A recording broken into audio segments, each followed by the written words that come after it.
Apa kabar semuanya para pemirsa pencari ilmu pengetahuan yang sangat cerdas dan berbahagia. Selamat datang dan selamat mencari ilmu pengetahuan di YouTube channel Kunci Sejarah.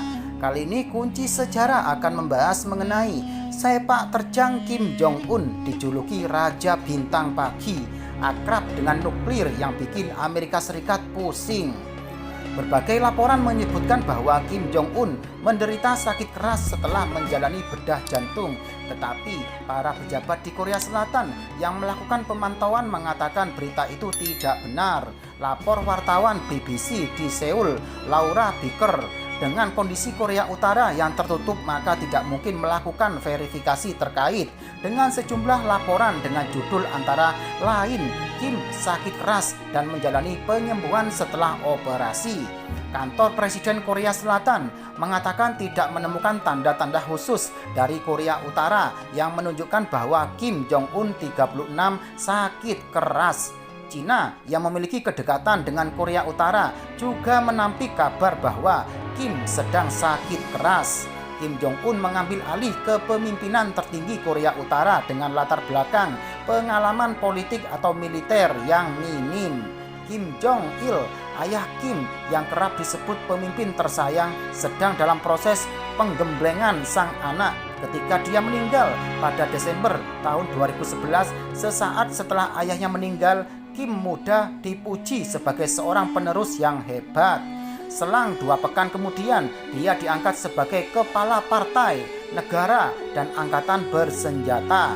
Terlepas dari pertemuan bersejarah dengan Amerika Serikat dan langkah-langkah untuk meningkatkan hubungan dengan Korea Selatan, sejak saat itu dia telah menunjukkan komitmennya untuk memajukan program senjata Korea Utara dengan memerintahkan uji coba nuklir dan rudal.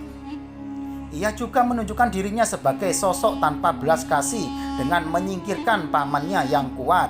Pembunuhan kakaknya, Kim Jong Nam, juga secara luas dikaitkan dengan perintah darinya. Julukan Raja Bintang Pagi, Kim Jong Un, putra bungsu Kim Jong Il dan istri ketiganya, Ko Yong Hui, lahir pada tahun 1983 atau 1984. Awalnya ia tidak dianggap sebagai calon penerus kekuasaan ayahnya.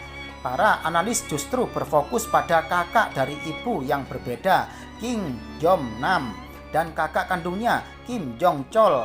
Namun dengan dideportasinya Kim Jong Nam dari Jepang pada Mei tahun 2001 serta adanya laporan bahwa saudara tiri Kim Jong Chol kurang jantan, peluang Kim untuk terpilih semakin meningkat. Para analis melihatnya sebagai pemimpin masa depan setelah ia diberi kepercayaan untuk menduduki serangkaian jabatan politik terkemuka. Dididik di Swiss seperti saudara-saudaranya, Kim menghindari pengaruh Barat. Dia langsung pulang setelah selesai sekolah dan makan malam dengan duta besar Korea Utara. Sekembalinya di Pyongyang, ia diketahui belajar di Universitas Militer Kim Il Sung. Sang ibu yang disebut sebagai istri kesayangan Kim Jong Il sangat menyayanginya dan memanggilnya dengan sebutan Morning Star King atau Raja Bintang Pagi. Pada Agustus tahun 2010, ketika Kim Jong Il mengunjungi Cina, sebuah laporan mengatakan Kim Jong Un menemani ayahnya dalam perjalanan tersebut. Pada saat itu dia secara luas dilihat sebagai pewaris dan ketika Kim Jong Il meninggal, kabar ini pun dengan cepat dikonfirmasi. Doktrin militer yang utama, Kim Jong Un pertama kali berpidato di depan publik pada 15 April tahun 2012 ketika Korea Utara memperingati ulang tahun ke-100 kakeknya sekaligus pendiri Korea Utara, Kim Il Sung.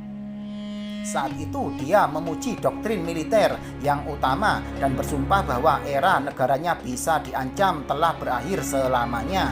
Di bawah kepemimpinannya, pengembangan program nuklir dan rudal Korea Utara dilanjutkan dan tampaknya dipercepat. 4 kali uji coba nuklir telah dilakukan sehingga rezim ini secara keseluruhan sudah melakoninya sebanyak 6 kali. Pyongyang mengklaim telah berhasil menguji bom hidrogen miniatur yang dapat dimuat ke rudal jarak jauh, tetapi pendapat para ahli tetap terbelah tentang seberapa maju program tersebut. Tak seperti biasanya, jangkauan rudal Korea Utara juga tampaknya telah meningkat. Pada tahun 2017, rezim ini melakukan uji coba dengan menembakkan beberapa rudal dan mengklaim telah menguji coba rudal balistik antar benua yang dapat mencapai Amerika Serikat, yang mengarah pada peningkatan ketegangan dengan pemerintahan Amerika Serikat pimpinan Donald Trump serta peningkatan sanksi PBB.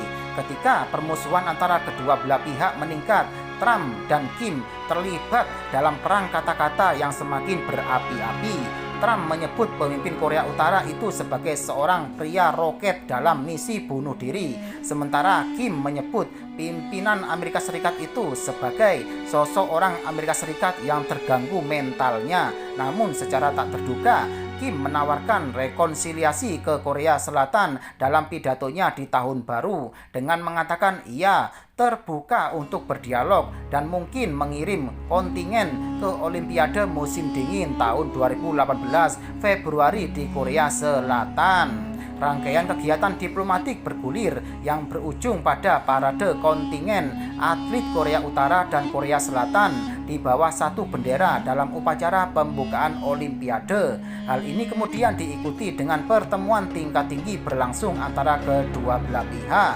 Kim juga melakukan lawatan luar negeri pertamanya sebagai pemimpin dengan menumpang kereta ke Beijing, sekutu utama dan mitra dagang Korea Utara. Kim juga berupaya meningkatkan hubungan dengan Presiden Trump. Pada Juni tahun 2018, kedua pemimpin mengadakan pembicaraan tatap muka bersejarah di Singapura yang ditujukan untuk denuklirisasi Korea Utara. Kim lantas mengatakan ia telah menangguhkan semua uji coba rudal dan akan menutup situs uji coba nuklir karena negaranya telah mencapai persenjataan nuklir. Meskipun penghentian tersebut disambut secara internasional, para pengamat menggarisbawahi bahwa Pyongyang tidak berjanji untuk menyingkirkan senjata yang ada dan sebelumnya telah melanggar janji untuk menghentikan pengembangan nuklir. Tahun berikutnya, Kim Jong-un, Donald Trump, serta Presiden Korea Selatan Moon Jae-in berpartisipasi dalam pertemuan yang digagas secara mendadak tetapi sebagian besar simbolis di zona demilitarisasi atau DMZ yang memisahkan Korea Utara dan Korea Selatan. Namun hubungan antara Amerika Serikat dan Korea Utara kemudian memburuk dan pembicaraan terhenti setelah pemerintahan Trump menolak untuk mencabut sanksi sampai Pyongyang sepenuhnya meninggalkan program nuklirnya. Kemudian pada Januari tahun 2020, Kim mengatakan dia mengakhiri penangguhan uji coba nuklir dan jarak jauh yang dilakukan selama pembicaraan Amerika Serikat dan mengancam bahwa dunia akan menyaksikan senjata strategis baru. Bertemu dua Kim di dalam negeri, Kim telah berulang kali mengganti Menteri Pertahanan, setidaknya 6 orang sejak tahun 2011, dilihat oleh beberapa analis sebagai indikasi kurangnya kepercayaan Kim pada kesetiaan angkatan bersenjata dan indikasi paling terkenal tentang kemungkinan perebutan kekuasaan di kalangan elit Korea Utara terjadi pada Desember tahun 2013 ketika Kim memerintahkan agar pamannya Jang Song-taek dieksekusi. Media pemerintah mengatakan ia telah merencanakan kudeta. Kim juga diyakini secara luas memerintahkan pembunuhan saudara tirinya yang diasingkan, Kim Jong-nam, pada Februari tahun 2017 di Bandara Internasional Kuala Lumpur. Tidak banyak yang diketahui tentang kehidupan pribadi Kim sampai tayangan televisi menampilkan seorang perempuan tak dikenal menghadiri acara dengan Kim. Pada Juli tahun 2012, media pemerintah mengumumkan bahwa Kim menikah dengan Kemiret Ri Solju. Soal Ri tak banyak diketahui, tetapi penampilannya yang penuh gaya membuat beberapa analis menyebut bahwa ia berasal dari keluarga kalangan atas. Laporan lain menyebut bahwa Ri mungkin seorang penyanyi yang menarik perhatian Kim selama pertunjukan. Menurut intelijen Korea Selatan, pasangan ini memiliki 3 anak. Saudara perempuan Kim, Kim Yo-jong, memegang jabatan senior di Partai Buruh Korea Utara dan mencuri sorotan ketika ia mewakili saudara lelakinya di Olimpiade musim dingin di Korea Selatan. Tidak diketahui apakah kakak lelakinya Kim Jong-chol memegang peran resmi. Demikianlah penjelasan dari YouTube channel Kunci Sejarah ini mengenai Kim Jong Un.